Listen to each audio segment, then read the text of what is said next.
Hello and welcome. My name is Peter Reeves and I'm the founder and president of Sumac Life. Thank you for taking time to watch this presentation. To give you a bit of background about myself, I'm a researcher. I specialize in the application of systems approaches. Several years ago, I began collaborating with colleagues at Purdue University who founded this research institute called Scientific Animations Without Borders, the acronym SAWBO. SAWBO uses computer-generated animations that are simple to follow step-by-step instructions that could be used to disseminate different types of information into developing countries. And they can be put in many different languages to address language diversity. One of our primary goals with these sort of projects is to scale agricultural educational initiatives and including expanding to underserved populations. In this case, for this particular project, we're interested in increasing female participation in extension training programs.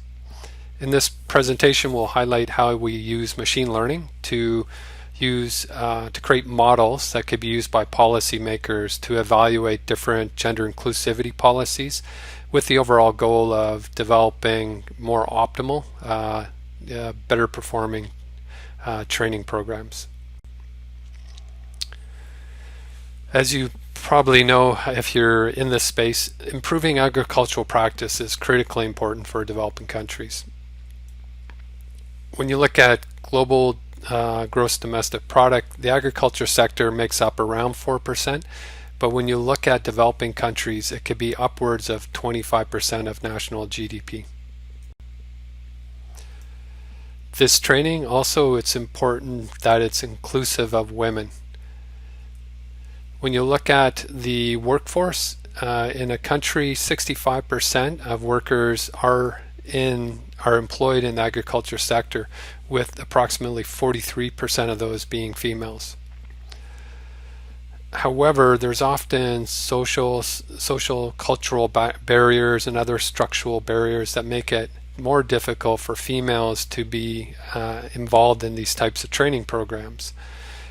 Given the strong link between the country's agricultural sector, the economic health of the country, as well as the health of its citizens, a lot of governments are starting to develop these large-scale training programs, and with the focus also to try and increase female participation. If they can do that, and one of the reasons why they want to do that is there's some real significant benefits. So compared to their male counterparts, female farmers often have a larger return on investment. And then when you look at the impact of increasing productivity in females or getting them involved in educational programs, it has the potential to reduce global hunger by 12 to 17%, which is a lot. That's equivalent to 150 million people. Next, I'd like to talk about our specific approach that we use for information dissemination, and it's based on systems engineering, system science, or what we call system-based approaches. When we first get involved in a project, we're trying to first define the system, and in this case, the system represents some information dissemination channel that we're interested to learn about. If I have information about the input and the output of a system, I can then define what's in between, which is the system of interest. In this case, for information dissemination, the inputs could be decisions on when and where to host a training event. And depending on where it's being held, you may have different output, which in this case could be total participation or female participation at that training event. So once I have the system defined with a model, then what I could do is I can run simulations. So here I know what I want for the input. So I may say I'm interested in running a training program at this place at this time. What is my expected output in terms of total number of participants or total number of females attending? Another thing you could do, which we'll show in a little bit, is you can use these simulations to run what-if policies. And in particular, in this case, looking at different inclusivity policies. The nice thing with doing that is before you actually implement a policy in the real world, it's good to do a simulation, because you never know what the output could be. Like, there could be some real negative consequences to different types of policies, and it's best to do that offline. Once you are happy with the policy and you want to move forward, then you go into step 3, which is where you try to control the system. In this case, we have the system defined. We know what we want in terms of a policy and the output. Now we have to design the input. And in this case, that means selecting the type of training events to perform to achieve some benefit. So when we have systems that have limited resources, and extension services have limited resources because they have a limited number of extension agents that can go out to the field, it's very important that you optimize these inputs so that you can maximize the benefit, which in this case is reach the most number of farmers you can, or increase female participation the best that you can. And given that it's a modeling approach, models always get better with more data. So as we feed more data over time, the models become more accurate representations of the real world, as well as the simulations become more precise. We have more confidence in the simulations, and then our control over the system improves, which means we can optimize the resources even further. So it's important to point that we start off with models, but we continually update them to refine and improve the system. Next, I'd like to actually talk about the case study that we're discussing in this project. So back in 2018, 2019, Extension Services held these training programs where they use Sabo animations in these in-person training events out in the field. So they conducted over 1,000 of these events in different parts of Bangladesh, and they recorded when and where the training took place, as well as whether or not the trainer was male or female. And then they counted the number of people that actually attended the events, as well as the number of those that were female. So just in general, that was pretty successful. They were able to reach 130 different farmers, which is quite impressive. This is one of the animations that was shown at these training events, and it's a Sabo video. So you could see what they do is they create these computer animations which show simple step-by-step instructions on how to address some problem.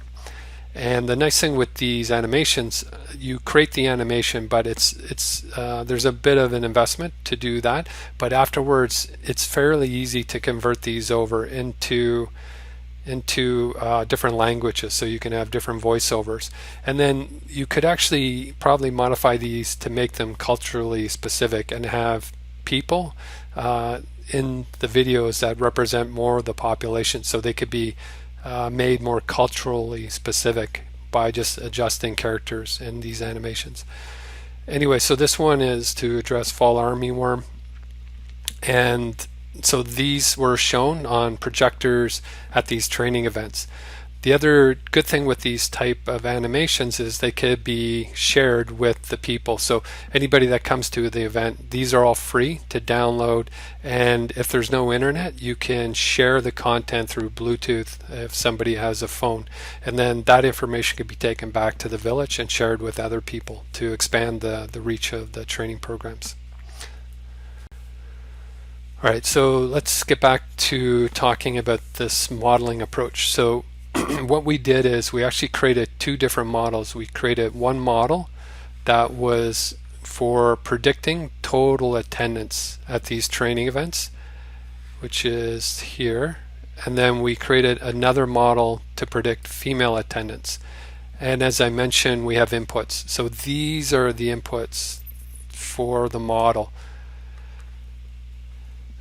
which is on this this far side here. So we included things like time of day that the training took place, whether or not it was a male or female trainer, day of the week, month of the year. Hub represents like a region within Bangladesh, and then venue types. So when we looked at the model, when we created the models, some things were really important for predicting behavior, and these are highlighted here, with the red being things that actually reduce participation and then green being things that actually increase participation. So one thing to point out, the females were more sensitive. There was a lot more factors that impacted whether or not they were going to attend training events. And the other thing to point out is these things that help or hurt female participation had the opposite effect on total participation. So to clarify, if you want to increase total participation, that actually would drive down female participation, which causes this ethical dilemma for the policymakers. So if you want to increase female participation and you focus on that, the negative consequence of that is you're actually going to reduce overall training. So the overall reach of your training programs are going to be less. So this is why these types of approaches, these system-based approaches, are very helpful, because you can use it to run different policies and see what the outputs would be. We'll talk about that in a few seconds. So one of the things we did was once we had the model, then what we could do is we could predict what training events are going to be the best, what are going to yield the top or the most number of attendees. So here you could see the first one on the top, the highest ranking one. It tells you should do the training after 3:30. It should be a male doing the training, and it should be done in the marketplace. And if you do it in this area, Rangpur, you're expected to get 226 on average people attending, with what we have confidence intervals of 209 to 244. So somewhere in between there, that's what we're expecting to get with that training program. So the other thing we did is we looked at how well these predictions matched the observed data. So you could see here it's pretty close. You get pretty close predictions. The observed average was 233, and you could see this event happened quite often. There was a lot of observations. For some events where there's less observations, like this one, you could see the predictions aren't quite as accurate. So this is an important point, because we always have to give models time to warm up, to learn. Like the machine has to learn before you have confidence. The more it learns, the more confidence you have in the data. So we also did the same thing for predicting the top female events. And one thing to point out, when we did this, there was actually observations, or it predicted a lot of the top events. A lot of them never happened. So there was no observed data. So we cautiously think, because once again we don't have a lot of data, but we think that the model's actually finding these hidden patterns, and it's actually using those patterns to predict where it thinks the top events would occur. So it's interesting that we're finding these things. What we did do though is we looked at the some of the events, some of the female events in the list. Like we have lists of 10, we have lists of 50, we have lists of the top 100 training events. When we looked at its ability to match observed data, it actually worked quite well. So we do have some confidence in the female model, but once again we never observed this data, so it would be interesting if we were to launch this in the real world, whether or not these would actually be the top training events. Okay, so moving forward. Okay, so we have the models defined. Now what we could do is run these simulations, and as I mentioned, there's this dilemma. If you focus too much on trying to increase total participation, it's going to reduce female participation, and vice versa. So one of the things we wanted to do is we wanted to look at different inclusivity policies. So here, if we said, okay, we just want to focus on having total attendance, that's our main interest. We're going to include 0% of the top training events from the female list. On the other hand, if we wanted to focus 100% on increasing female participation, which would be here, we would use 100% of the training events from the female list and none from the top training list. But you could do combinations. You can do anywhere between them. So what we did is we did these different simulations, between 0 and 100 with 10% increments. And then the other thing that I mentioned before is it's important for the machine to collect data to improve its estimates over time. So we ran these simulations with lists of 10, which represents this red bar. So the red bar represents the actual point estimate, and then the shaded area is the 95th confidence intervals. So we did that for lists of 10, and then we added list of 50, so now you have more variability in when and where the training is taking place. And we also did it for lists of 100, which was blue. So the black ones are lists of 50, the blue ones are lists of 100. So this is the result. So the top is total participation, and then the bottom is the number of females participating. And what we were interested in with this project, the hypothesis we're testing was we thought that machine learning could be used to outperform human intuition. And to test that hypothesis, we need to beat this black line here. So this black line represents the average for the observed data. So this was actually done in the real world. People were using their best judgment on how to increase participation in these training programs. So all we did is we looked and found what was the average for total participation, which was 122 on average people at each event, and then how many females attended each event, and it was 23%, or sorry, 23 females per event. So the good thing we could do is we can go and we can look at these different policies and say, okay, let's assume we want to try and allow to have more variability in the training. So let's use a list of 50, top 50 events. So we're not going with 10. We want to have more variability. But if we go with a list of 50, then if we use half of the training events from the females and half from the total training or top total list, then can we beat human intuition?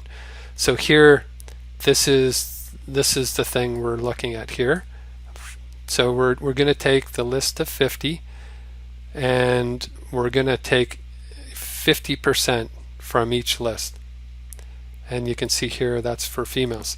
So we beat human intuition, and the confidence intervals are above what the observed data averages were. So that gives us a lot of confidence that if we use this policy, we're actually going to outperform human intuition.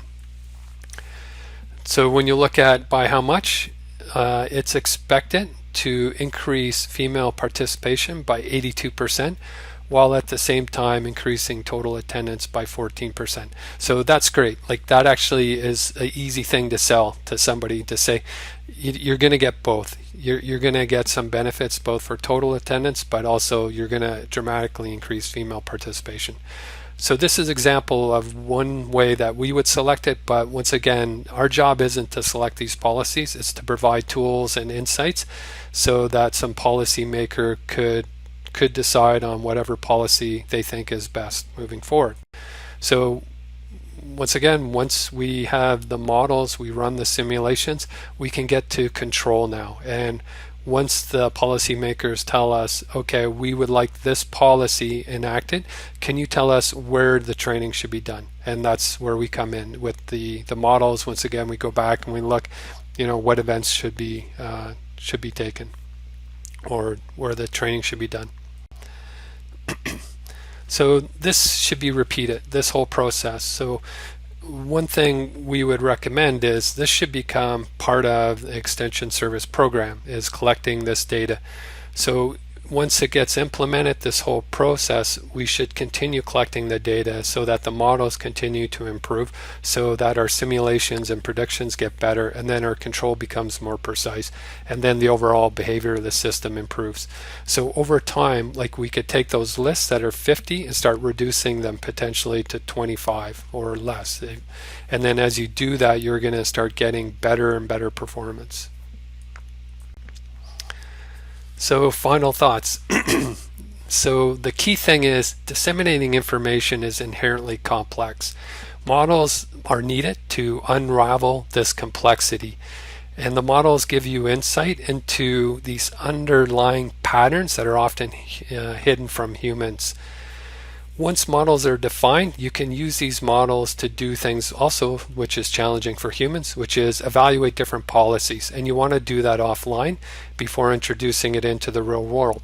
As we've shown here, it's not always evident what the output would be or what the potential impact of a policy could be, and it could be very negative.